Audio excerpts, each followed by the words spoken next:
石破首相を辞めろと言っている人結構多いんですけど、石破首相を辞めろと言ってる人に、じゃあ誰が首相になるべきなのかっていうのを言ってる人、僕あんま見たことないんですよ。石破辞めろって多分ね、検索するといっぱい書いてる人いると思うんですけど、石破辞めろ、代わりに誰がなるべきなのっていうのを結局考えてなくて、文句を言っているだけの人って無意味なんですよ。文句を言ってる人って文句を言ってすっきりしてそこで終わっちゃってるんですよ。でも本当に石破やめろ、石破やめさせたいと思うのであれば、自民党公明党以外に投票しなければならないんですよ。投票しないということは投票行動は変わらないので、自民党公明党が過半数のままです。なので主犯指名で勝った石破さんが石破首相になります。なので石破首相を下ろしたいのであれば、自民党公明党以外の政党を与党にするしかないんですよ。なので石破首相が嫌なので国民民主党に投票しますとか、石破首相が嫌なので山本太郎さんに投票しますとか、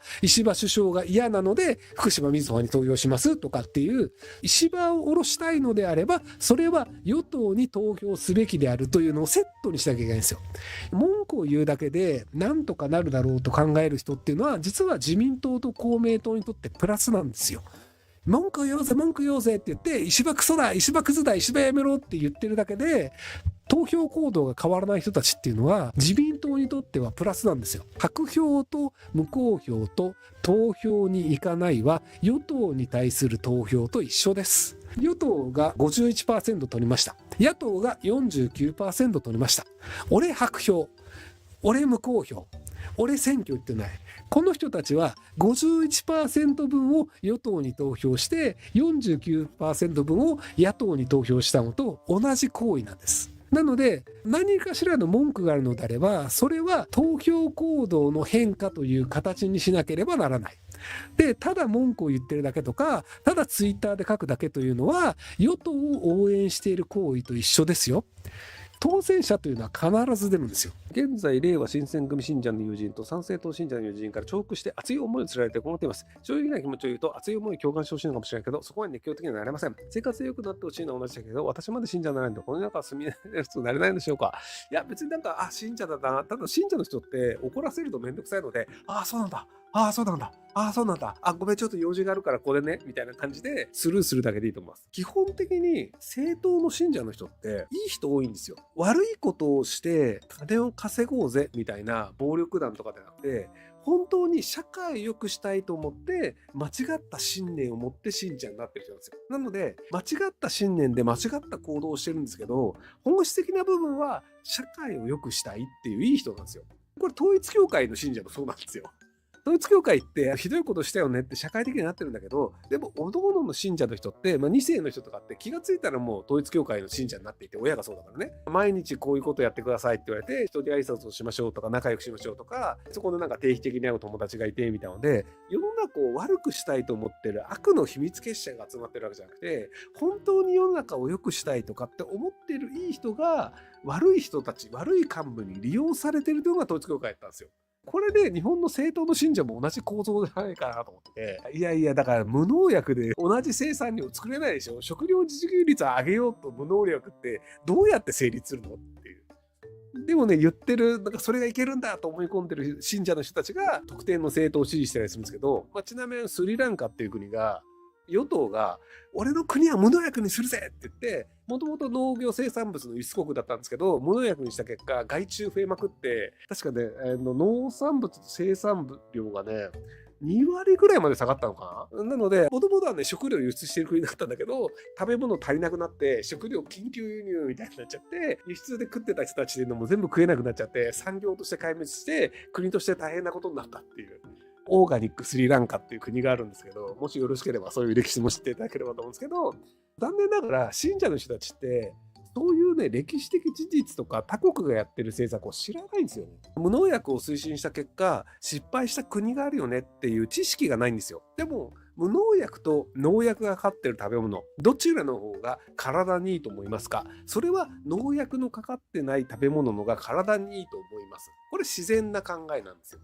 ただ農薬のかかってない食べ物を日本人全員が食べられるように生産するためにはどれぐらいの農地と農民が必要ですかっていうところの答えを考えてないんですよ。江戸時代って日本の人口の7割が農民だったんですよね。7割の農民が残り3割の商人とか武士とかを支えてたんですよ。で、その時代は全部無農薬ですよ。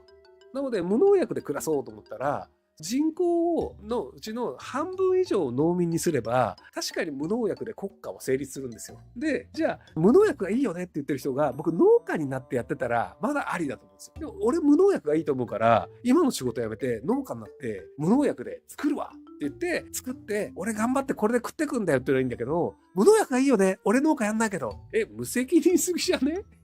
農家の人はさ、無農薬で作れないし、産業にもならないしさ、飯も食えないからさ、農薬使って一生懸命飯を作ってるわけですよ、僕らのね。米とか野菜とか。農家もやらないくせに、お前ら無農薬にしろよみたいな。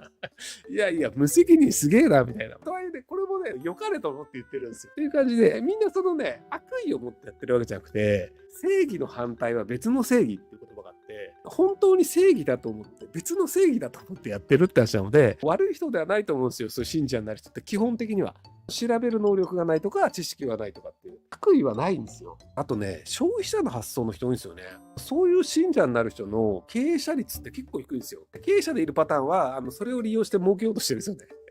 どちらかというと言われたままのことを信じちゃうっていう。自分でやってみようとか、じゃあそれなんでできないんだ。例えば無農薬って、無農薬は全然いいじゃん。なんで無農薬できないんだろう。で調べてみよう、やってみようみたいな。理系の人っていうのは、やっぱりね、あんまり陰謀論者にならないんですよ。やってみたら、あ、これできねえわって気づくんで。とりあえず自分の手を動かしてやってみたらって思うんですけど。もしひろゆきさんが総理になったとして、とりあえずこの人を任命しておけば日本が面白くなるみたいな感じで、幹事長、外相、財務省、文科省、厚労省のボスを誰をかけました。党派は度外視考えておしてください。これあんまり意味ないです。というのは、誰を置くかじゃなくて、これを実現した方がいいよねっていう時に、僕の思い通りに動く人が置けるかどうかの方が大事なんですよ。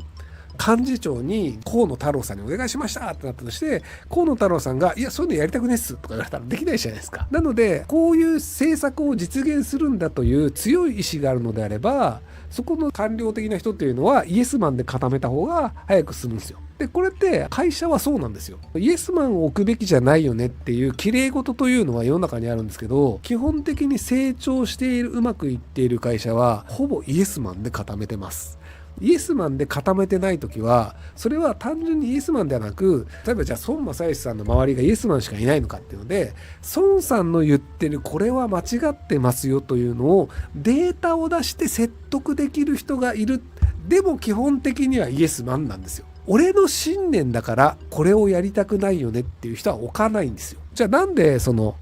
政治家を置くのが良くないのかっていうと、例えばじゃあすげえ優秀なんだけど、選択的夫婦別姓というのを反対しますと言って選挙に出て受かってる人がいて、選択的夫婦別姓は厚生労働省かな。で、その人が超優秀だから厚生労働省の大臣にしたとして、じゃあ僕が選択的夫婦別姓を進めてくださいって言っても、その人はそれを進めてしまうと次の選挙で落ちるんですよ。支持を受けて政治家というのが維持されるので、なので上の人が自分の今までの支持者の望んでいることと違うことをやってしまったら選挙に落ちちゃうんですよ。なのでひろゆきが選択的夫婦別姓やれって言ったとしても、これをやってしまうと俺は次の選挙で落ちてしまうから、これは受けられないよね。なのでできませんって言って反対するってなっちゃうんですよ。そうすると結局政治家というコントロール不能な人というのを置いてしまうと、結果としてそれはこの政策をやりたいのでというのが実現できなくなるんですよ。面白い人を置くというのは基本的には思い通りにならなくて、その政治家の支持者にコントロールされちゃうんですよね。なので大統領制のような形の方が物事がうまくいくっていうのがあるので、こういう内閣を作ったらうまくいくよねみたいな理想論っていうのは僕はあんまり意味がないと思ってて、この政策をやるっていうのでイエスマンを置きますっていうぐらいの人の方が多分政策というのは実現できるんじゃないかなと思います。ご視聴ありがとうございます。今回の動画はこちらからの切り抜きになります。ひろゆき LINE スタンプ好評発売中です。概要欄に購入リンクがあるので、そちらから購入できます。よろしくお願いします。